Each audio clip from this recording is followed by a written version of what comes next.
so many bad books to read.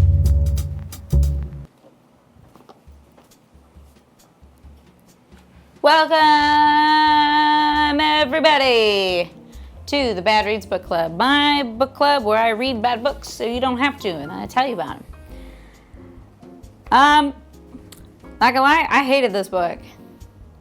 I hated it a lot. I didn't even write a full write-up for it because I hated it so much. It was taking me a really long time to get through it, and I may have finished it at 9 o'clock today. So I don't have time to do the full write-up, but we're gonna work with what we got. Trust me, you don't want to read this book. You don't want to. This book's so damn boring. This is Moonlight Cove by Cheryl Woods, a Chesapeake Shores novel. Jess O'Brien has overcome a lot: the challenges of attention deficit disorder, the near bankruptcy of her beloved inn at Eagle Point, and her self-perception as a screw-up in a family of overachievers. Now she's ready to share the future with a man. Her friends persuade her to join a dating service, but she gets no takers, which is fine with her childhood friend, psychologist Will Lincoln, who's already chosen the perfect man for Jess himself. Will has loved Jess practically forever. He knows her faults and her strengths. But for all Will's sincerity and charm, Jess fears he views her as some psychological case study. With her family in the town of Chesapeake Shores behind him, Will finally makes his case. But is it enough to convince Jess to take the risk of a lifetime? Let's see, this was written in 2011. Okay, 2011, which apparently the writer has decided that an adult woman being diagnosed with ADD is like life-ending, that she will never amount to anything and never be able to accomplish anything. Yeah. Now, this is interesting because Jess owns an inn. Chesapeake Shores is an East Coast tourist town where basically all the locals live there, and they fill up with tourists every weekend, and then they leave, and then everybody in the town's just there. It seems like majority of the town is made up with Jess's family, the O'Briens, because she has I don't actually know how many siblings. I think she has 2 sisters and 2 brothers, so she's the youngest of 5. Apparently her mother left when Jess was 7, and then her father went into a deep depression, and she's had severe abandonment issues because despite her father taking care of her and her older sister stepping up, eventually her siblings all moved away to go to colleges out of state, and then everyone eventually came back to live in their hometown for whatever reason.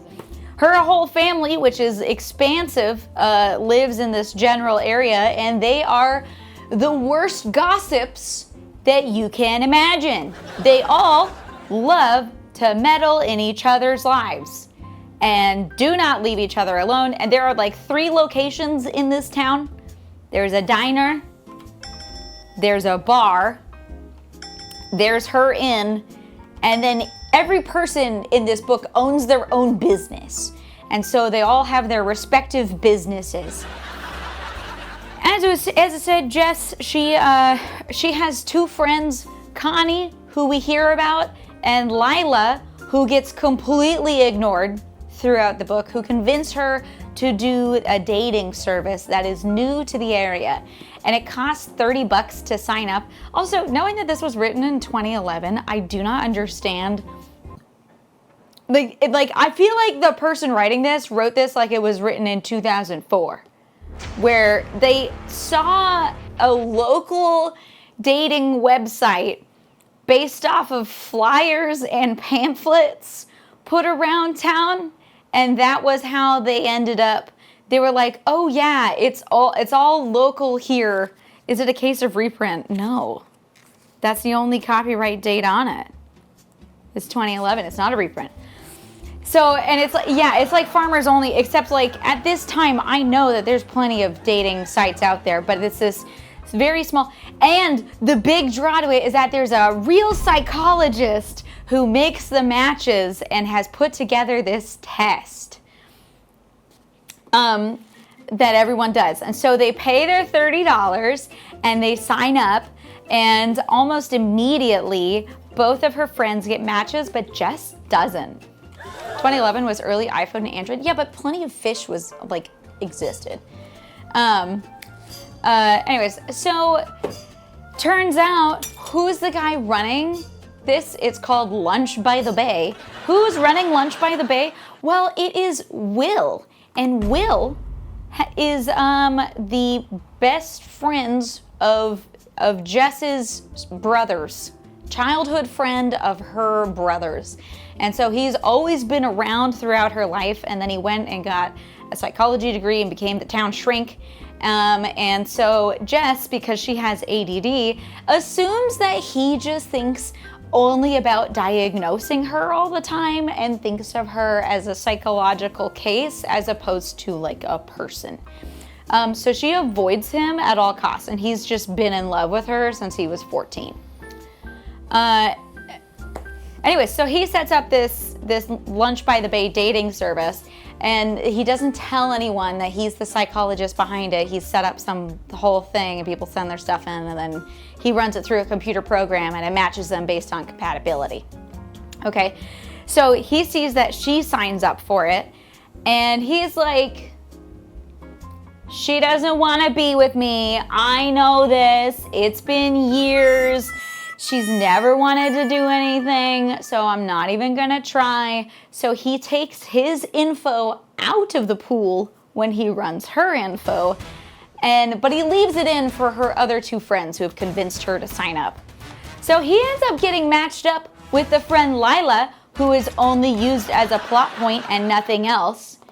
And he and Lila go on a date, and she's like, oh wow, Will, like, who would have thunk? And they have zero chemistry. They actually do have a lot in common, but they have no chemistry. So they're like, nice to know you. And she's like, so when are you gonna ask out Jess? And he was like, I'm not, because she doesn't want to date me, and I'm not gonna push it. I'm not pushing it. Anyways, Jess gets 0 matches, and she's like, yep, I knew it. I will never find love. I am terrible for everyone. Whoever this psychologist is, probably, and she assumes that it's probably Will. She's like, he probably didn't want to match me up with anyone because, like, who could ever love such a screw up like me? I'm clearly not made for love. Anyways, meanwhile, she's like running an inn. She's running an inn, and it's like fancy by the bay, and she's got like, it's got a restaurant, and she's got this chef, Gail, who runs the restaurant. Gail's looking a little rough. Gail runs the restaurant, and you know, they have a time. They have a time. Anyways, Gail's just always making food, and then basically Jess comes in and is like, wow, is that food for dinner service? I'm just gonna take loaves of bread with me wherever I go. I'm just gonna steal the loaves of bread that you have prepared and consistently invite my family and friends over to have free lunch, breakfast, and dinner whenever I feel like it. And you just have to cook for them because that's just how this is. Anyways, of course, everyone here just eats lunch all the fucking time. All they do is eat lunch and gossip about each other. And then they go and have Sunday dinner at Jess's parents' house with her grandma, who's apparently a very good cook, and everybody else in the family is a terrible cook.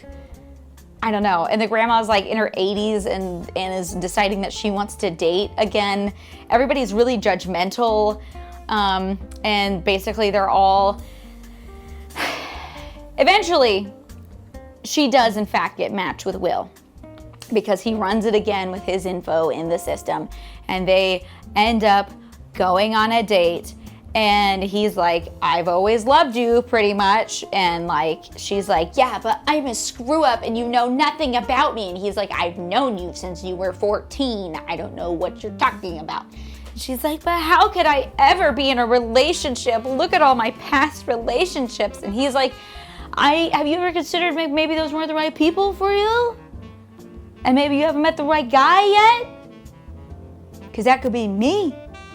And she's like, yeah, but you can't think about me as anything other than a psychological case. And I feel like you're always trying to diagnose me every time we're in the room together. And he's like, I literally don't do that. It's called professionalism. Anyways, cue a bunch of them spending time together and her denying any feelings for each other despite sparks flying. There's a stolen kiss. There's some point where she decides to go kayaking and she kayaks down to like the Lovers Cove, Moonlight Cove, where the teenagers would go and make out and where she had lost her virginity to not Will. And she goes to this cove and then she like beaches the kayak and then she's like, oh, you know what? I'll just take a fucking nap on the sand. And so she takes a nap, but then she falls asleep for too long and the tide comes in and washes her kayak away. And she's like, oh shoot, I don't want to call my brothers because they're going to give me so much shit for losing the kayak and for being out here by myself. So instead I'm going to call Will because I don't have feelings for him, duh. But I'm just going to call him and see if he'll come and rescue me. So he goes and steals her brother's boat. I mean, like he takes it without asking, but takes their boat and then he goes to get her. And mind you, I guess all of her clothes were in the kayak. So she's like on, but she had her cell phone with her. So she's on the beach in like a bikini and he's like, hey, can you swim out to the boat? And so she has to swim to the boat and then she gets in and he gives her a towel and then he gives her his shirt and they have this whole moment where she's like, I'm so cold and I'm all chilly in my little bikini. And he's like, you're mostly naked in your little bikini. And then they go back to her inn and she's like, do you want to come in and warm up with some wine? And he's like, yeah, I do. So they go inside and she grabs wine and she takes a shower and she grabs wine and they grab some food and they cozy up by the fire and they're sitting down together like talking about how much they do or don't have feelings for each other and things are and they've already kissed at this point and things are starting to get heated. And then Will is like, I don't think you're ready to have sex yet, so I'm just gonna leave. So.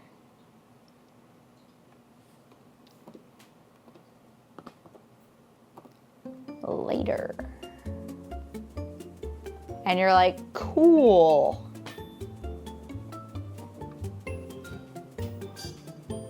Great. That happens at least 2 more times. Where he's like, I just don't think you're ready for sex yet. I just don't think, I want this to be a sure thing. I want it to be for the rest of our lives. And like, I just don't, I want to take it slow. And like, I've only been waiting 20 years. Ricky. Sorry. Meanwhile, there is a second couple that one of her friends, there's a second couple that we're following along. And a third couple that we follow for about half the book and then they just forget that they exist. Okay, Mark and Susie have had a not relationship for like 3 or 4 years now where they're not in a relationship, they're just best friends, but they spend a lot of time together and both of them refuse to date anybody else because they're both definitely in love with each other, but neither of them will say it out loud because they're worried that it's gonna ruin the friendship, when it's really obvious to everyone for years now that they've been wanting to be together. Anyways, and they just keep telling Jess, you don't want to end up like Mark and Susie. Look at them. They've been not together for 3 years now. And what's going to happen? Celibacy is bad for Mark. He's going to lose her eventually. I don't know. And then there's Connie and Thomas. And Connie is in her 40s. She has a teenager. She raised a teenager as a single mom. Okay? And the teenager has gone off to college. She's in her 40s. And apparently Jess, and she's close friends with Jess. She ends up going on dates with Jess's uncle, which he is her younger uncle. But I guess there's like a 10-ish year age difference. But mind you, this woman is 40. And the guy's like 50, 52, maybe. I don't know. She's 41 and he's like in his early 50s. Okay? Yeah. Oh, fuckface. Oh, you think there's too many? I'm leaving out. There was like 40 characters in this book, and they're all interconnected, and half of them are related to each other, and you're supposed to know who is who the whole damn time, and it was very confusing and boring, and most of them have really similar relationships, and they all talk about each other. Anyways, for whatever reason, in this small town, it's some huge issue that a 40-year-old woman with a grown adult child is seeing a man that's in his early 50s. That is like a huge, they're like, you're a cradle robber. And it's like, I think she can make her own decisions at this point. She's not a child. She's in her 40s and has completely raised a child. So, like, I don't know why everybody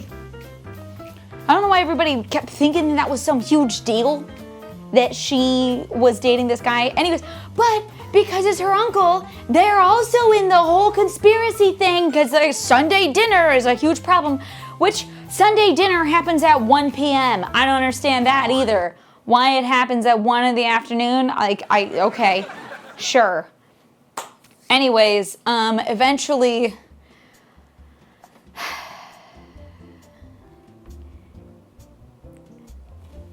basically the whole book is her being like, I have ADD, no one will ever love me. And Will's like, I love you. I've loved you forever, and I will continue to love you. I already know about your ADD, and I know about your faults and your positives. Like, I've already done the math, and I think you're a great person. I think you're someone that's super interesting, and I think we'd be great together. And she's like, but I have abandonment issues. How do I know you won't leave me? It's just that, over and over and over, across 3 different couples that nobody wants to get together for whatever reason. And then they all gossip about each other, and Jess's father is absolutely meddling in everyone's business, and he's a known meddler. And for whatever reason, people just show up at her inn all the time being like, hey, I want to ask you questions about your sex life. And she's like, Dad, I don't want to talk to you about my sex life. Why is all my family asking me if I'm banging Will? This is weird. That is the height of the controversy in this book is just... actually, I guess the true height of controversy in the book is when, at the very end of the book, for whatever reason, this wasn't thought about sooner, the way that the online dating thing works is you sign up for it, and then if you get matched together, they just automatically share your phone number, just share your contact, like email and phone number, share the contact info so that you can set up a date. And Lila, the friend that got ignored for the whole book, apparently she's been going on a bunch of dates. And there was somebody that she turned down for a second date. And that guy starts spamming her phone and leaving really horrific messages on her phone. And she goes to Will and she's like, hey, you got a fucking creeper dude in your system, and I just want to make sure and tell you before anybody really finds out. And then they are threatening your business. And he was like, oh yeah, that's probably a great idea. And so then he calls the police anyways, and there was another woman that he was doing it to. And so they're like, we're gonna take him downtown and be good friends. And then, yeah. And it's at the very end of the book, and all of the resolution is, darn, I should look into that. Don't want that to happen again. Anyways, Will and Jess get together, and then Connie and Thomas, they decide to get married, and the families just decide to go along with all of it. And Jess, the cook, is like, hey, you've actually been super slacking on your job here. And Jess is like, yeah, I think, and she's like, I've been looking up ADD, and it sounds like maybe you're just like a little bit bored. You know, it was challenging at the start, but now that things are routine, maybe it's not challenging enough for you. And Jess is like, yeah, maybe it's not challenging enough for me. Maybe I'm failing to like send in the order and to make sure and write down notes for rooms and stuff. You know what? Maybe I should look into buying another inn and redoing it. That sounds like a great idea. That's what I should do. So she spends a bunch of time researching other inns in the area to purchase. I hated this book. I hated it. It was bad. It was so boring. It could have been a third that length.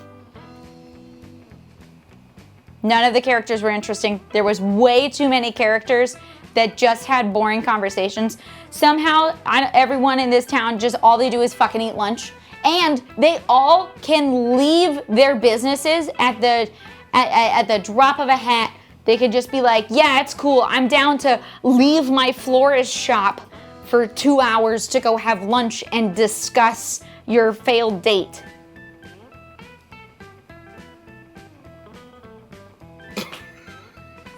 What year was this book written? 2011. Anyways, do not recommend. Terrible book. 1 star. It had a modicum of spice in it. Also, like 2 stars on the spicy. It was bad. I would not. No.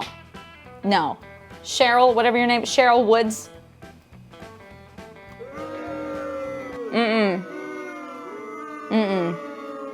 All right, thank you guys. That was Bad Reads Book Club. We'll be picking another book very soon. Thank you so much. Bad books, I've got so many bad books to read.